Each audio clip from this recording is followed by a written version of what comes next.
So, how will the new president develop those deals or perhaps kill them off altogether?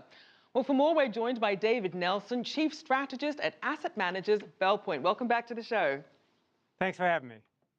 Now, David, as you know, President-elect Trump already shot down the idea of the Trans-Pacific Partnership, which President Obama championed. So what happens with the U.S. and the rest of the world now with no TPP? Well, look, all trade deals are meant to be an economic boost for the participants. But if you go back as far as NAFTA, there's always problems, there's unintended consequences.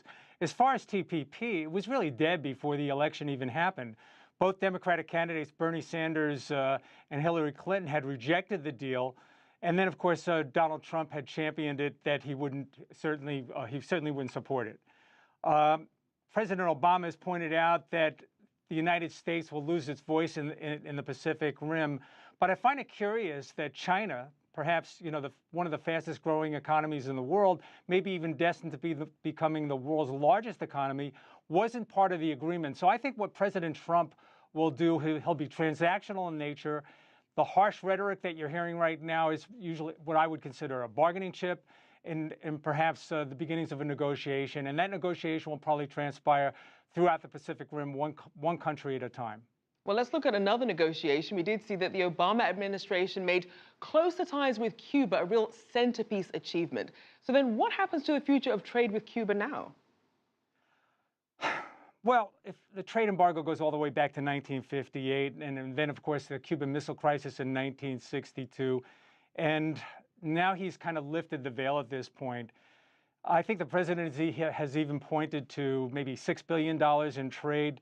A lot of people are disputing those numbers. You pointed out in just previously, only $720 million is what's been benefited to the United States right now. $6 billion, even if we hit that mark, that's peanuts. It really means nothing to the United States.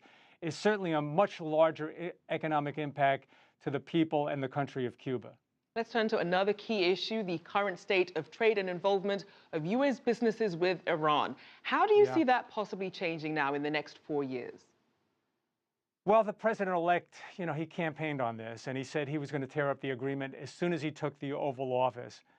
And what we're hearing now is in congressional testimony with some of the, certainly the nominees for Secretary of State, Rex Tillerson, General Mattis for Secretary of Defense, we're hearing from them a whole different outlook. And they're pointing to the fact that they believe the United States needs to adhere to their written agreements. What I would expect over the next 4 years is the following. I think there'll be a laser-like focus from the administration on compliance. If, in fact, Iran deviates from that compliance in any way, shape, or form, this deal will be dead in the water. But I think they'll be transactional, as I said before. I think there'll be one deal at a time. A likely beneficiary would be a Boeing selling aircraft into Iran. Iran's airlines and their aircraft are certainly in sad disrepair. The sanctions have devastated the industry. Right. No parts. So I think you'll see some effort in that regard. And just lastly, David, as we look back at the last 8 years, what do you view as the biggest trade accomplishments for Obama, and what do you think has been his biggest failure? Well, on trade, I'm not sure I can point to anything. I think the TPP, if it had passed, that would likely have been his legacy. But it was dead in the water at the election, and it certainly has no chance in the current administration. In terms of success, look, the president was dealt a pretty bad hand coming in. We had a crippling recession, a banking crisis when he took office, and he had some achievements in terms of he certainly he eliminated the threat of bin Laden. His legacy might point to social programs, even social success like the legalization of gay marriage. But I think perhaps his biggest failure was not recognizing or hearing at least the voice of many Americans throughout the United States who felt left behind and felt that government had turned a deaf ear toward them.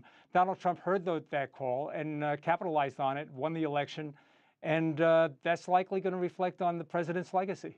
Indeed, certainly something we'll be watching for. We'll have to leave it there, unfortunately. Thank you so much to David Nelson, Chief Strategist at Belpointe. Thank you for having me.